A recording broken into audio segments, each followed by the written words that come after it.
तो सभी भाइयों एवं बहनों को नमस्कार। स्वागत है आपका आपके अपने चैनल सक्सेस जंक्शन एक कदम सफलता की ओर में। मेरा नाम है अतुल शुक्ला और हम लेकर के आ गए हैं आपके लिए आज Madhya Pradesh sub inspector MPSI 2025 17 जनवरी फर्स्ट शिफ्ट का एग्जाम एनालिसिस। काफ़ी सारे प्रश्न हमारे पास में आ गए हैं जिनके बारे में आपको हम डिटेल में जानकारी देने वाले हैं। उससे पहले वीडियो को लाइक करके चैनल को सब्सक्राइब कर दीजिए जिससे आगे आने वाली सारी वीडियो टाइम टू टाइम आपके पास में पहुंच सकें, सारा एग्जाम एनालिसिस सबसे पहले आप तक पहुंच सके। 100% रियल और ऑथेंटिक प्रश्न ही हम आपके लिए लेकर के आए हैं क्योंकि यही सारे प्रश्न बाकी सारे स्टूडेंट्स के द्वारा हमको भेजे गए हैं। बाकी प्रूफ के लिए हम आपको एक स्क्रीनशॉट भी दिखा देते हैं जिससे आपको यकीन हो जाए कि हाँ ये सारे प्रश्न आपके ऑथेंटिक हैं। बहुत सारे प्रश्न भेजे हैं और हम इसीलिए डिटेल में आपके लिए पूरा वीडियो लेकर के आए हैं। आप यहाँ पर देख सकते हैं एक भाई ने आज प्रश्न भेजा, हालांकि उनका नाम हम नहीं इस पर बता पाए, कोई दिक्कत नहीं है।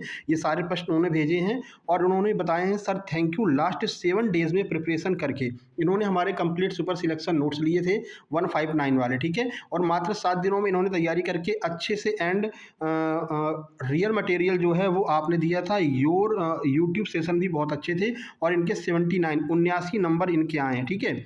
नंबर भी इन्होंने बताए थे, नीचे हैं साथ, वेलकम भाई, इसी के नीचे इन्होंने नंबर ही बताए थे। तो 79 नंबर इनके आए हैं। मात्र 7 दिनों में इन्होंने हमारे कंप्लीट सुपर सिलेक्शन नोट्स से तैयारी की थी और डेली एग्जाम एनालिसिस भी देखते थे। मतलब डेली जो हम वीडियो लेकर के आते थे मैराथन वाली, वो सारी मैराथन वाली वीडियो से भी तैयारी की थी। एक भाई और है जिन्होंने हमको प्रश्न भेजे हैं, सुनील साहू जी, MP पुलिस में है, उज्जैन से हैं, 70 नंबर इनके भी आए हैं और इन्होंने भी काफ़ी सारे प्रश्न हमको भेजे हैं, ठीक है भाई। अब चलो हम सीधे चलते हैं प्रश्नों की ओर और एक एक प्रश्न के बारे में डिटेल में आपको जानकारी देते हुए आगे बढ़ेंगे, है ना। चलो शुरुआत कर देते हैं, तब तक आप लोग लाइक कर दो जब तक हम प्रश्न पर पहुंच रहे हैं। ये देखिए, चलो तो आपका अगर आगे किसी भी शिफ्ट में एग्जाम है तो अपने प्रश्नों को इस व्हाट्सएप नंबर 7052547003 इस नंबर पर जरूर से जरूर भेजना मेरे भाई, ठीक है, अपने नाम के साथ में जैसे इन लोगों ने भेजा है। चलो अब हम बात करते हैं GK GS साइंस से शुरुआत करेंगे। पहला प्रश्न पूछा गया है, चेन्नई बंदरगाह जो है वो किस तरह का बंदरगाह है? कृत्रिम दिया गया था, प्राकृतिक दिया गया था। तो चेन्नई बंदरगाह एक तरह का कृत्रिम बंदरगाह है। अब इसके बारे में पूरी जानकारी आपको दे देते हैं। देखिए, तो चेन्नई बंदरगाह एक कृत्रिम बंदरगाह है जिसे जहाज़ों को सुरक्षित रखने के लिए समुद्र में मानव निर्मित ब्रेक वाटर यानी पत्थरों की दीवारों और अन्य संरचनाएं बना करके विकसित किया गया है, ठीक है, जिससे यह भारत के सबसे पुराने और सबसे बड़े कृत्रिम बंदरगाहों में से एक बन गया है। यह प्राकृतिक रूप से नहीं बना बल्कि इंजीनियरिंग के जरिए बनाया गया है ताकि खुले समुद्र के तट पर जहाज़ों के लिए एक शांत और सुरक्षित स्थान मिल सके। तो जहाज़ों के शांत और सुरक्षित स्थान के लिए इसको कृत्रिम रूप से बनाया गया है। अब मुख्य बिंदु देख लीजिए, प्रकार तो प्रकार ये कृत्रिम है यानी कि मानव निर्मित है। निर्माण, जहाज़ों के लिए शांत पानी का बेसिन बनाने हेतु कंक्रीट की दीवारों से इसको बनाया गया है। ऐतिहासिक महत्व भी देख लीजिए, 1881 में इसको खोला गया था और भारत के सबसे पुराने बंदरगाहों में से है। विशेषता देख लीजिए, यह बंगाल की खाड़ी का सबसे बड़ा बंदरगाह है और देश का दूसरा सबसे बड़ा कंटेनर बंदरगाह है, ठीक है भाई। चलिए पूरी जानकारी आपको मिल गई होगी। आगे बढ़ने से पहले आप लोगों को बता दें, ये हमारे MPSI complete super selection notes हैं जहाँ से सीधे सीधे प्रश्न आपके एग्जाम में देखने को मिल रहे हैं। अभी भाई ने खुद ही बताया था, देख लिया आपने, है ना, व्हाट्सएप मैसेज खुद ही देख लिया है, ठीक है। तो इसमें आपको complete super selection notes 10 subject के मिलते हैं, साथ ही साथ में MCQ भी मिलते हैं और जो सुपर मैराथन हमने करा रखी है 500 प्रश्नों की, वो सारी मैराथन की PDF भी आपको मिलती है। अब ये 199 में नहीं, मात्र 159 रुपए में आपको प्रोवाइड कराए जा रहे हैं, ठीक है। इसके अलावा अगर आपको केवल मैराथन चाहिए, जैसे कि सिविक्स यानी नागरिक शास्त्र के अपने 500 क्वेश्चन करा रखे हैं, उसी में से प्रश्न आपके एग्जाम में देखने को मिल रहे हैं, अभी आपको दिखा देंगे, ठीक है।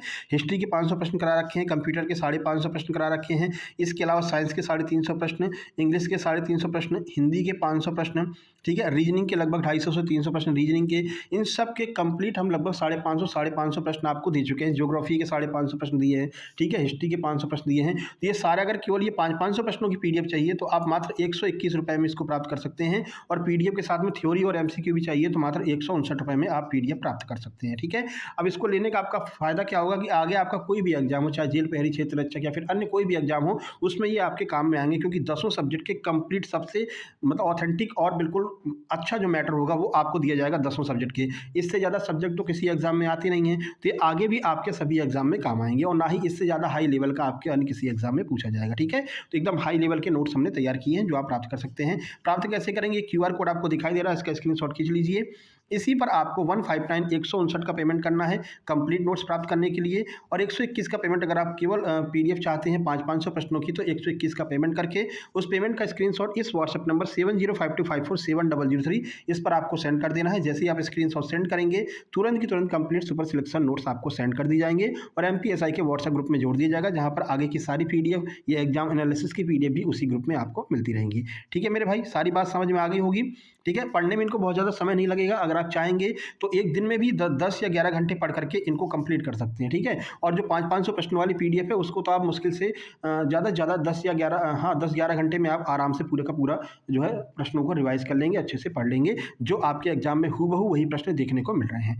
चलो शुरू करते हैं, आगे बढ़ते हैं। देखो, शांति का नोबेल पुरस्कार 2025 वाला पूछा गया है कि 2025 का शांति का नोबेल पुरस्कार किसको दिया गया है। देखो, दिया तो मारिया कोरिना को गया था, लेकिन उनसे जा करके अभी उन्होंने ले लिया अमेरिका के राष्ट्रपति, उन्होंने कहा लाओ भैया दो, ठीक है ना, हमको चाहिए जो है शांति का नोबेल पुरस्कार, तुमको मिला तो भले मिला लेकिन मुझको दे दीजिए, तो उन्होंने अपना शांति का नोबेल पुरस्कार उनको दे दिया है। ठीक है, चलो बात करते हैं। तो शांति का नोबेल पुरस्कार 2025 वेनेजुएला की विपक्षी नेता मारिया कोरिना मचाडो को दिया गया है, जिन्हें लोकतांत्रिक अधिकारों को बढ़ावा देने और तानाशाही से लोकतंत्र में शांतिपूर्ण संक्रमण के प्रयासों के लिए सम्मानित किया गया था। ठीक है, और उन्होंने कहा कि भैया तानाशाह से वेनेजुएला को इन्होंने मुक्त कराया है, इसलिए हम अपना नोबेल पुरस्कार इनको दे रहे हैं, और डोनाल्ड ट्रंप को, ठीक है, तो उनको दे दिया है। चलो, तो नॉर्वेजियन नोबेल समिति ने अक्टूबर 2025 में इसकी घोषणा की थी और उन्हें यह पुरस्कार वेनेजुएला में लोकतांत्रिक संघर्ष के लिए एक साहसपूर्ण उदाहरण के रूप में देखा जाता है। ठीक है, चलो मुख्य बिंदु देख लेते हैं। तो विजेता है मारिया कोरिना मचाडो, वेनेजुएला की विपक्ष के नेता है, कारण लोकतांत्रिक अधिकारों और शांतिपूर्ण बदलाव के लिए उनको दिया गया है। घोषणा अक्टूबर 2025 में नॉर्वेजियन नोबेल समिति के द्वारा घोषणा की गई। महत्व, उन्हें लोकतंत्र की लौ को जलाए रखने और तानाशाही के खिलाफ साहस दिखाने के लिए सम्मानित किया गया था। ठीक है, देखो हमारी स्पीड ऑलरेडी इतनी तेज होती है कि आपको 2x स्पीड करने की आवश्यकता ही नहीं पड़ेगी, है ना। हम खुद ही चाहते हैं कि आपका कम से कम टाइम लगे और ज़्यादा से ज़्यादा मैटर आप तक पहुंच सके, है ना। चलो, अब इसी बात पर लाइक कर दो भैया, जल्दी से लाइक कर दो, शेयर कर दो और सब्सक्राइब कर दो और प्यारा सा कमेंट कर दो, तो और ही अच्छी बात है। क्वेश्चन नंबर 3 देखिए, जलवायु सम्मेलन 2025 की थीम आपसे पूछी गई थी, जो कि नवंबर या दिसंबर में हुआ है। तो देखो, इसकी थीम थी जलवायु कार्यवाही को तेज करना, ये इसकी थीम थी। अब पूरी जानकारी आपको बता देते हैं। तो जलवायु सम्मेलन 2025, जिसे हम COP 30 कहते हैं, इसका आयोजन ब्राजील के बेलेम शहर में हुआ था। ठीक है, जोहान्सबर्ग में इसका नहीं हुआ था, है ना। जोहान्सबर्ग में G20 का आयोजन हुआ था। जोहान्सबर्ग भी आपके ऑप्शन में दिया गया था, लेकिन जोहान्सबर्ग में इसका आयोजन नहीं हुआ था, ब्राजील में हुआ था। ठीक है, जोहान्सबर्ग में 2025 में G20 शिखर सम्मेलन आयोजित किया गया था, जिसमें जलवायु परिवर्तन पर भी चर्चा हुई थी, लेकिन यह एक अलग कार्यक्रम था। ठीक है, तो COP 30 अलग है और ये G20 वाला जलवायु शिखर सम्मेलन अलग है। अब हम COP 30 की बात करते हैं, जो आपके एग्जाम में पूछा गया है। तो इसका स्थान रहा है बेलेम, ब्राजील। समय रहा है 10 से 21 नवंबर 2025 तक ये आयोजित किया गया। महत्व देख लीजिए, यह पेरिस समझौते के साथ एक दशक बाद अमेजन वर्षावन जैसे संवेदनशील क्षेत्र में हुआ, जिससे यह और भी ज़्यादा महत्वपूर्ण बन गया है। चलो आगे बढ़ते हैं।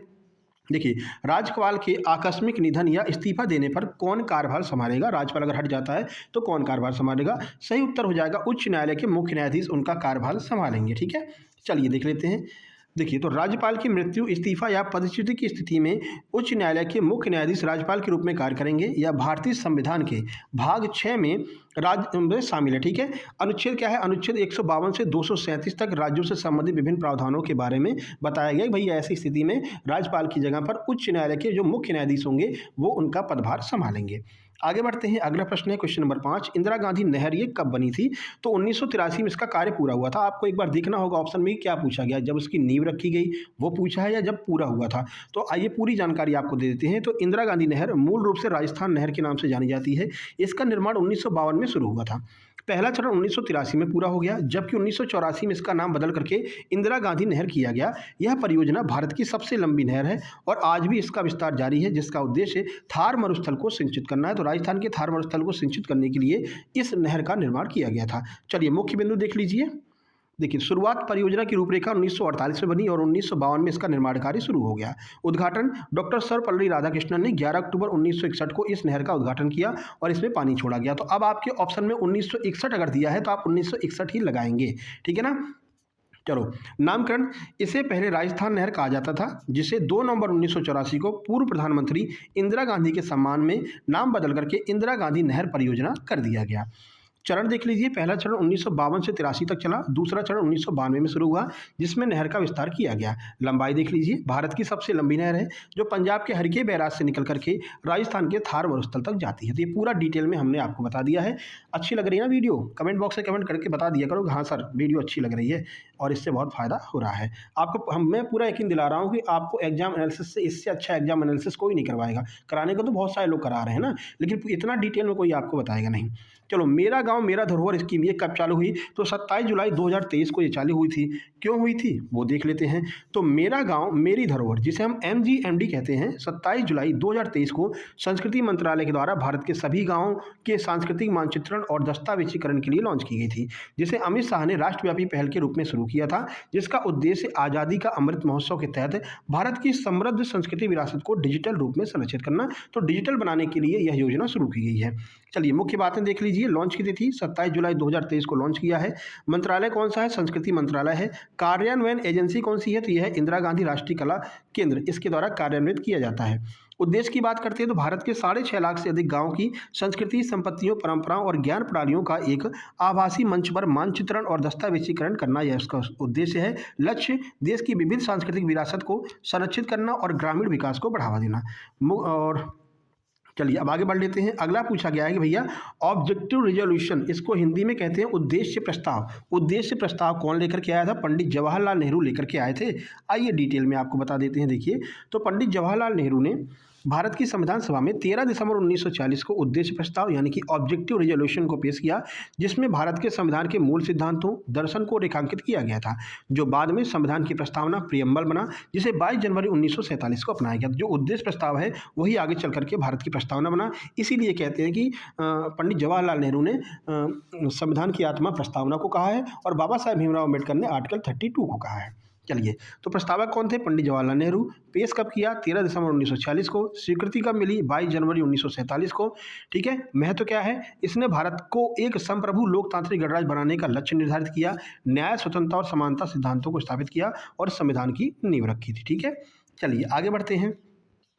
पूछा गया अनुच्छेद 343 का संबंध किससे है? तो संघ की राजभाषा से संबंधित है अनुच्छेद 343। ये आर्टिकल्स बहुत पूछे जा रहे हैं, तो आज एक काम करेंगे, आज शाम को एक वीडियो बनाएंगे जिसमें सभी महत्वपूर्ण आर्टिकल्स को एक साथ कवर कर देंगे। ठीक है भाई। चलिए, अनुच्छेद 343 भारतीय संविधान, हालांकि ये सारे आर्टिकल हमने करा रखे हैं सिविक्स वाली नोट्स में, सिविक्स के 500 प्रश्न में देखना तो ये सारे आर्टिकल्स आपको मिल जाएंगे। देखिए, अनुच्छेद 343 भारतीय संविधान के भाग 17 से संबंधित है और यह संघ की राजभाषा, ऑफिशियल लैंग्वेज ऑफ यूनियन के बारे में बताता है, जिसके अनुसार देवनागरी में लिखी गई हिंदी भारत की राजभाषा है और संघ के शासकीय कार्यों के लिए भारतीय अंकों यानी कि अंतर्राष्ट्रीय रूप का प्रयोग किया जाएगा। तो संघ की राजभाषा से संबंधित है। आर्टिकल 343 मुख्य बिंदु देख लीजिए। राजभाषा का निर्धारण अनुच्छेद 341 करता है, जो हिंदी संघ की राजभाषा होगी और देवनागरी को लिपि बनाता है। आर्टिकल 3431 ये महत्वपूर्ण है आपके लिए। अंकों का स्वरूप, अगर हम अंक की बात करें तो वो अंतर्राष्ट्रीय लेवल के जो अंक होंगे वो आपके यहाँ पर काम में आएंगे। तो संघ की शासकीय प्रयोजन के लिए भारतीय अंकों जैसे कि 1 2 3 का जो अंतर्राष्ट्रीय स्वरूप है वो यहाँ पर काम में आएगा। नहीं तो अपने यहाँ क्या लिखा जाता है? अपने यहाँ एक को ऐसे एक लिखते हैं ना, 5 को ऐसे करके ऐसे लिखते हैं, तो ये वाला नहीं, ये वाला जो है ये आपके जो है ऑफिस में काम में आएगा, ये बोला गया है। अंग्रेजी भाषा का प्रयोग के बारे में बताया है। संविधान लागू होने के 15 वर्षों की अवधि के लिए अंग्रेजी भाषा का प्रयोग जारी रखने का प्रावधान किया गया था, जिसे राष्ट्रपति आदेश द्वारा आगे भी बढ़ा सकते थे और हिंदी के अतिरिक्त अंग्रेजी का भी प्रयोग किया जाता था। ठीक है। संविधान के भाग 17 में इसके बारे में बताया, अगर आपसे भाग पूछे तो भाग 17 है। यह अनुच्छेद 343 से 351 तक राजभाषा संबंधी प्रावधानों का हिस्सा है, जो भारत की आधिकारिक भाषाओं से जुड़े नियम के बारे में बताता है। ठीक है भाई। चलो अब आगे बढ़ते हैं। हालांकि इसको कल भी हमने कराया था, आज ये प्रश्न रिपीट हुआ है। 350 वाला कल 351 पूछा था, आज 350 आपसे पूछा है। अनुच्छेद 350 किससे संबंधित है? तो ये भाषाई अल्पसंख्यकों से संबंधित है। देखिए, अनुच्छेद 350 भाषाई अल्पसंख्यकों के लिए प्राथमिक स्तर पर मातृभाषा में शिक्षा की सुविधा और शिकायतों के निवारण के लिए इस्तेमाल किए जाने वाली भाषा से संबंधित है, जिसमें भाषाई अल्पसंख्यकों के लिए विशेष अधिकारी अनुच्छेद 350 में बताया गया कि भाई इनके लिए विशेष अधिकारी का भी वर्णन किया गया है। प्राथमिक शिक्षा में मातृभाषा अनुच्छेद 350 में बताया गया है, पर विशेष जोर दिया गया है। अब मुख्य बिंदु देख लेते हैं। अनुच्छेद 350 ए, तो ये क्या करता है, प्राथमिक स्तर पर भाषाई अल्पसंख्यकों के बच्चों को उनकी मातृभाषा में शिक्षा की सुविधा उपलब्ध कराता है। 350 बी क्या करता है, भाषाई अल्पसंख्यकों के अधिकारों की रक्षा के लिए एक विशेष अधिकारी की नियुक्ति की बात करता है। तो आपसे पूछ सकते हैं भाई 350 बी किससे संबंधित है, एक विशेष अधिकारी की नियुक्ति से संबंधित है। ठीक है, ये आपको थोड़ा सा ध्यान रखना है। आगे बढ़ते हैं। अगला है नंबर 10, हाई कोर्ट किस अनुच्छेद के अनुसार रिट जारी करता है। अब कुछ लोगों का कहना है सर सुप्रीम कोर्ट का पूछा गया था, कुछ कह रहे हैं हाई कोर्ट का, तो दोनों बता देते हैं आपको, है ना। तो हाई कोर्ट जो है 226 से रिट जारी करता है। कैसे, वो देख लो। हाई कोर्ट भारतीय संविधान के अनुच्छेद 226 के तहत जैसे कि बंदी, प्रत्यक्षीकरण, परमादेश, प्रतिषेध, उत्प्रेषण और अधिकार परीक्षा जारी करता है। ये आपके सिविक्स वाले नोट्स में मिल जाएगा, ये वाला प्रश्न एज इट इज ऐसे ही कराया हमने। ठीक है, जो मौलिक अधिकारों के प्रवर्तन के साथ साथ अन्य कानूनी उद्देश्यों के लिए भी व्यापक शक्तियां प्रदान करता है, जो अनुच्छेद 32 सर्वोच्च न्यायालय के लिए से अधिक विस्तृत है। सर्वोच्च न्यायालय कम करता है और जो आपका उच्च न्यायालय है वो ज़्यादा शक्तियों का वर्णन किया गया है आर्टिकल 226 में। मुख्य बिंदु देख लीजिए, 226 उच्च न्यायालय के मौलिक अधिकारों के साथ साथ अन्य कानूनी अधिकारों के प्रवर्तन के लिए भी रिट जारी करने की शक्ति देता है। जबकि आर्टिकल 32 जो है वो सर्वोच्च न्यायालय को केवल मौलिक अधिकार, तो सर्वोच्च न्यायालय केवल मौलिक अधिकारों पर ही कर सकता है, रिट जारी कर सकता है। लेकिन ये जो उच्च न्यायालय है वो कानूनी अधिकारों पर भी रिट जारी कर सकता है। तो ये थोड़ा सा इसको ज़्यादा पावर मिली है उच्च न्यायालय को। चलो, परमादेश पूछा गया था, परमादेश का अर्थ क्या होता है, या इस तरह से दिया गया था, हम आदेश देते हैं। ये कौन से रिट के बारे में बात कर रहे हैं, तो ये है परमादेश। ठीक है, चलो बता देते हैं। तो परमादेश का अर्थ है हम आदेश देते हैं।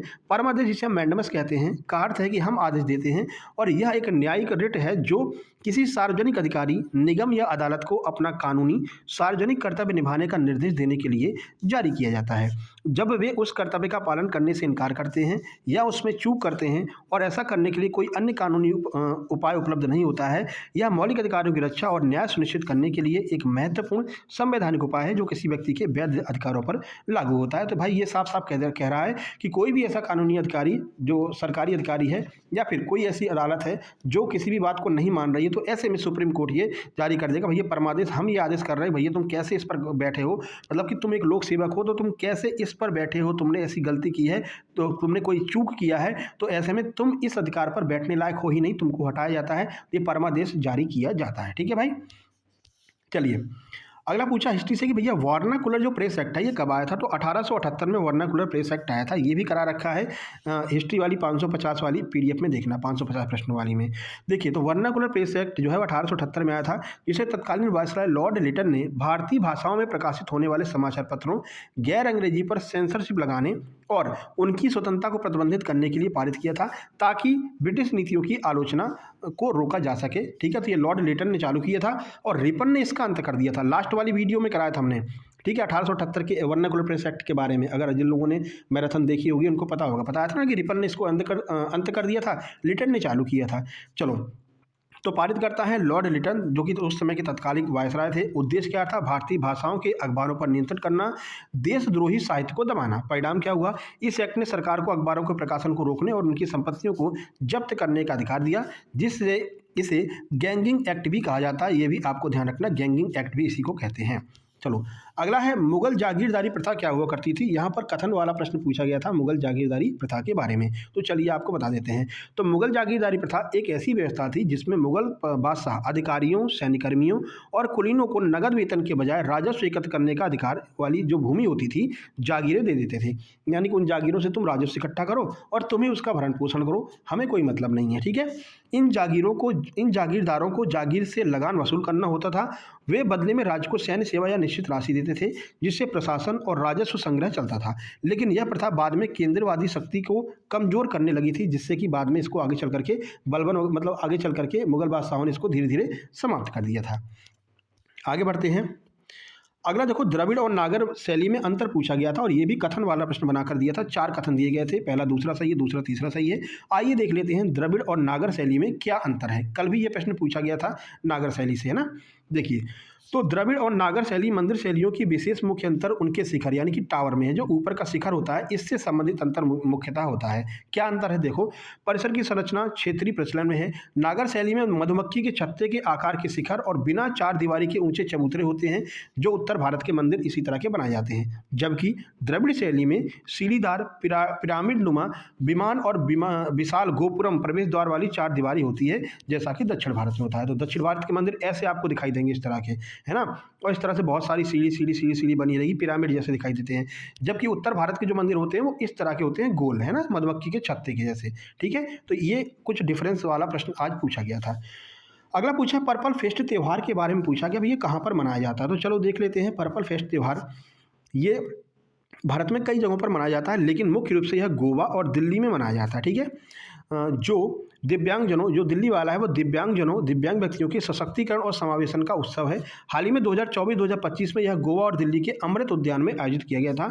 इसका उद्देश्य विकलांगता के मुद्दों पर जागरूकता बढ़ाना था। ठीक है, तो एक तो गोवा में आयोजित किया गया था 2024-25 में, और एक जो अमृत उद्यान दिल्ली वाला है यहाँ पर आयोजित किया था। तो मुख्य स्थान देख लेते हैं। तो गोवा में यह एक प्रमुख स्थल है। यह पर्पल फेस्ट जो है ये प्रमुख स्थल है जहां अंतर्राष्ट्रीय स्तर पर इसका आयोजन होता है। वहीं नई दिल्ली की बात करते हैं तो राष्ट्रपति भवन के अमृत उद्यान में भी पर्पल फेस्ट का आयोजन किया जाता है, जिसमें दिव्यांगजनों की संस्कृतियां और प्रस्तुति वगैरह होती हैं। दिव्यांगजनों के लिए है ये स्पेशल। आगे बढ़ते हैं। 15 नंबर देखिए, झारखंड के कितने क्षेत्रफल में मैग्नीज बेल्ट फैली हुई है। कल कोयला का पूछा था, आज जो है यहाँ पर मैग्नीज पूछ लिया है। तो झारखंड में मैग्नीज बेल्ट मुख्य रूप से पश्चिमी सिंहभूमि जिले में फैली है, जो भारत के कुल मैग्नीज भंडार का लगभग 2 से 3% हिस्सा है। और यह बेल्ट झारखंड के कुल क्षेत्रफल के विशिष्ट क्षेत्र तक सीमित है, न कि पूरे राज्य के बड़े भूभाग पर। यह क्षेत्र खनिजों से समृद्ध है, लेकिन इसका सटीक क्षेत्रफल सुनिश्चित नहीं है, बल्कि यह जिलों के नाम से भी जानी जाती है। तो 2 से 3% जो है वो जो है मतलब मैग्नीज झारखंड में देखने को मिलता है। बाकी ये सारी चीज़ें यहाँ पर दी हैं।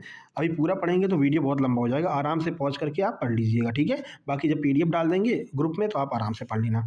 अगला पूछा, देखो कल भी इसको पूछा था, आज फिर से पूछा है। अल्पसंख्यकों की भाषा का वर्णन कौन से आर्टिकल में है। तो अनुच्छेद 29 में किया गया है। अल्पसंख्यकों की भाषा का वर्णन मुख्य रूप से भारतीय संविधान के अनुच्छेद 29 और 30 में है, जो कि उन्हें अपनी भाषा, लिपि और संस्कृति को संरक्षित करने का अधिकार देता है। और अनुच्छेद 350 भी भाषाई अल्पसंख्यकों के लिए एक विशेष अधिकारी की नियुक्ति की बात भी करता है। तो ये भी अभी आपको हम करा के आए हैं ऊपर, और ये 29-30 वाला भी बता दे रहे हैं। अगला पूछा गया भैया इनमें से कौन सा जो है वो मौलिक अधिकार नहीं है। ऑप्शन में दिया गया था संपत्ति का अधिकार। तो संपत्ति का अधिकार मौलिक अधिकार नहीं है। क्यों नहीं है, इसके बारे में कई बार आपको बताया है कि भैया पहले भारत जो है स्वतंत्र हुआ, अब हाईवे बनाने के लिए इन लोगों ने जो है हाईवे बनाना चालू किया।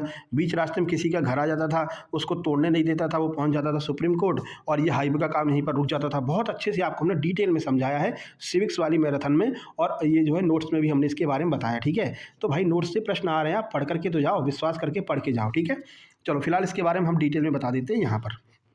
तो संपत्ति का अधिकार, मूल रूप से संपत्ति का अधिकार भारतीय संविधान के तहत एक मौलिक अधिकार था, जो अनुच्छेद 19(1)(f) और अनुच्छेद 31 में शामिल था पहले शुरू में। लेकिन फिर क्या हुआ, 1978 में 44वें संविधान संशोधन अधिनियम के द्वारा इसे मौलिक अधिकारों की सूची से हटा दिया गया था। क्यों, वही विकास नहीं हो पा रहा था भारत का।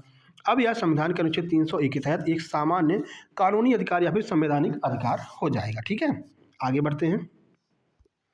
देखिए, यह परिवर्तन सरकार को सामाजिक न्याय और भूमि सुधारों को प्रभावी ढंग से लागू करने में सक्षम बनाने के लिए किया गया था, ताकि सार्वजनिक कल्याण के उद्देश्यों के लिए निजी संपत्ति का अधिग्रहण कानूनी बाधाओं के बिना किया जा सके। अब क्या करते हैं, अब आपकी संपत्ति अगर आ रही है तो आपको 3 से 4 गुना उसका प्राइस देंगे, है ना। अभी तो कहते हैं, आपको उदाहरण दिया था, नोएडा वाले जो है कैसे अरबपति बन गए, कैसे करोड़पति बन गए।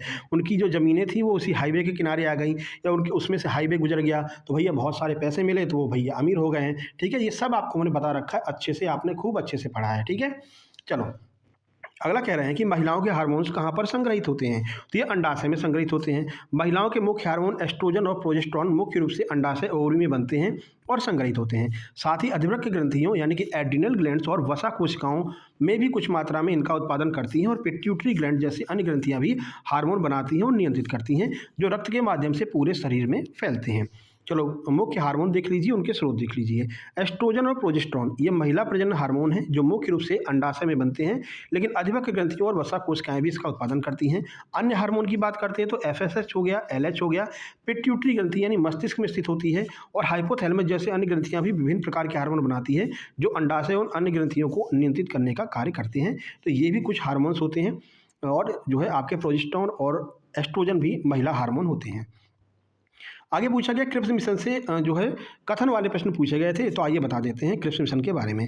क्रिप्स मिशन 1942 ब्रिटिश सरकार के द्वारा द्वितीय विश्व युद्ध में भारत का सहयोग पाने के लिए भेजा गया था, जो कि एक असफल मिशन था, जिसका नेतृत्व सर स्टीफर्ड क्रिप्स ने किया था, जिसने युद्ध के बाद भारत को डोमिनियन स्टेट और संविधान सभा के गठन का प्रस्ताव दिया। लेकिन ये प्रस्ताव कांग्रेस और मुस्लिम लीग दोनों को संतुष्ट करने में विफल रहे और मिशन असफल हो गया, जिससे भारत छोड़ आंदोलन को और भी बढ़ावा मिल गया।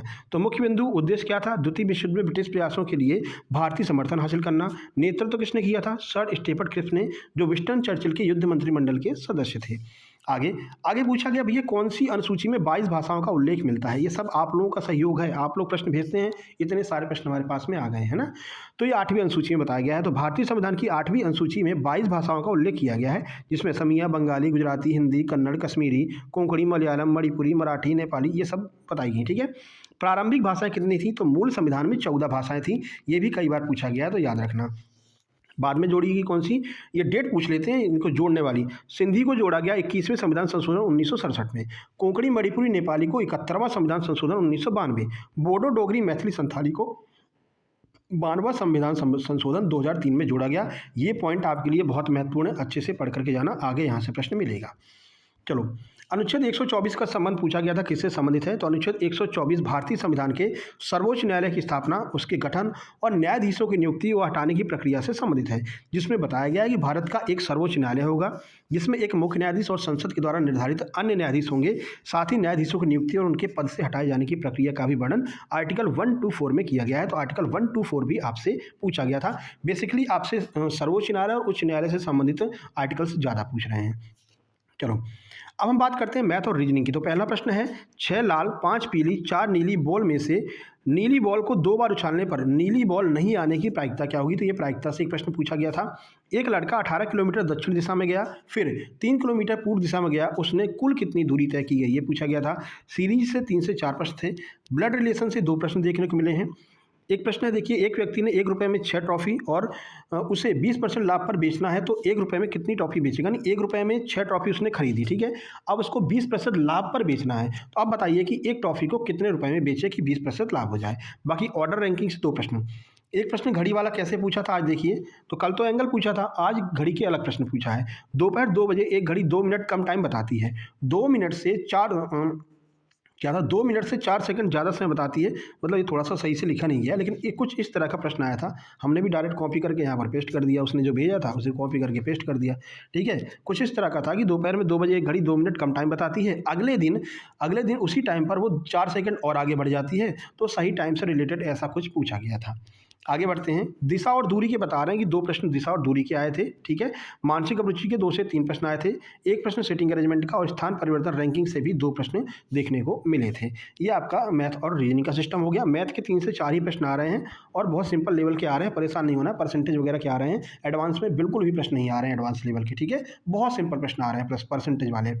चलो, हिंदी की बात करें तो स्वरों को कितने भागों में बांटा जा सकता है? ये प्रश्न कुछ इस तरह से पूछा गया था। तो स्वरों को मुख्य रूप से उच्चारण में लगने वाले स्थान के आधार पर 3 तरह से बांटते हैं। ह्रस्व, दीर्घ और प्लुत में बांटा जा सकता है, ठीक है। इसका ये हो जाएगा। भाषा की सबसे छोटी इकाई कौन सी है? तो ये वर्ण होती है। हिंदी में जाति के आधार पर कितने वर्ण होते हैं? ये प्रश्न भी आज पूछा गया था। बाकी 2 प्रश्न तत्सम तद्भव के आए थे, एक उपसर्ग प्रत्यय का आया था। चलो, इंग्लिश की बात करते हैं तो आर्टिकल से 2 प्रश्न पूछे गए थे, 2 प्रश्न वोकैब से आए थे, यानी इडियम फ्रेज के आए थे, और मीनिंग का आया था। नरेशन और एक्टिव वॉइस पैसिव वॉइस से 2-2 प्रश्न पूछे गए, यानी 4 प्रश्न आपके नरेशन और एक्टिव पैसिव से आए हैं। तो इंग्लिश की जो हमने पीडीएफ दे रखी है आपको 250 प्रश्न वाली, जो मैराथन की पीडीएफ दे रखी है, उसमें देखना, उसमें हमने पूरा नरेशन करा रखा है और पूरा जो है आपका एक्टिव वॉइस पैसिव वॉइस करा रखा है। मतलब क्वेश्चन कराते गए हैं, उसके नियम भी नीचे बताते गए हैं, तो आपका पूरा अच्छे से रिवाइज हो जाएगा। तो जिन लोगों ने नोट्स लिया है, अच्छे से नरेशन और एक्टिव पैसिव वाला जो पार्ट है उसमें पीडीएफ में 300 प्रश्न जो दिए हमने, उसको अच्छे से पढ़ करके जाना मेरे भाई, ठीक है। बाकी ईडीएम भी हमने आपको दे रखा है, ईडीएम फ्रेजेस की वोकैब की अलग से पीडीएफ दी है, 150 प्रश्न वोकैब के अलग से दिए हैं ना, तो वो कर लेना। होमोनिम्स भी आपको एक होमोनिम्स भी पूछा गया था, तो होमोनिम्स डेली एक एक पूछा जा रहा है। चलो, कंप्यूटर देखते हैं। तो कंप्यूटर में एमएस एक्सेल में चार्ट को कैसे इंक्लूड करेंगे, ये प्रश्न पूछा गया था। IPv4 की पहचान क्या होती है, ये पूछा गया था। HTTPS प्रोटोकॉल से एक प्रश्न पूछा गया था।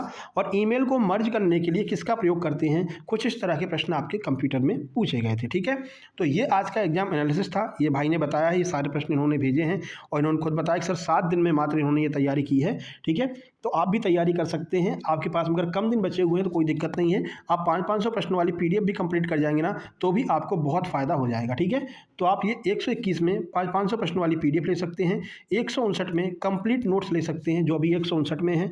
इसके बाद में जेल पहरी वगैरह जब आएगा तो इसके प्राइस बढ़ सकते हैं ना, तो ये आपके जेल पहरी, क्षेत्ररक्षक सब एग्जाम में काम में आएगा, क्योंकि 10 सब्जेक्ट के कंप्लीट नोट्स आपको मिलेंगे। ठीक है भाई, बाकी सुनील साहू जी ने कहा था सर मेरा नाम ले देना, तो देखो सुनील साहू भैया MPPolis उज्जैन में हैं ये, तो आपका नाम ले दिया है, अब जिसको बताना बता देना है ना। चलो भैया, वीडियो को लाइक कर दीजिए, शेयर कर दीजिए, पहली बार आए हैं सब्सक्राइब कर लीजिए। ये हमारा व्हाट्सएप नंबर है जिस पर आपको नोट्स प्राप्त कर लेने हैं मैसेज करके। जो QR से पेमेंट ना कर पाएँ, फ़ोनपे नंबर यहीं पर मैसेज करके प्राप्त कर सकते हैं और नोट्स ले सकते हैं भाई। ठीक है, चलिए इसी नंबर पर आप अपने प्रश्नों को भेज देना, आपसे विनम्र निवेदन है। मिलते हैं सेकंड शिफ्ट के एग्जाम एनालिसिस के साथ में, तब तक के लिए नमस्कार, धन्यवाद।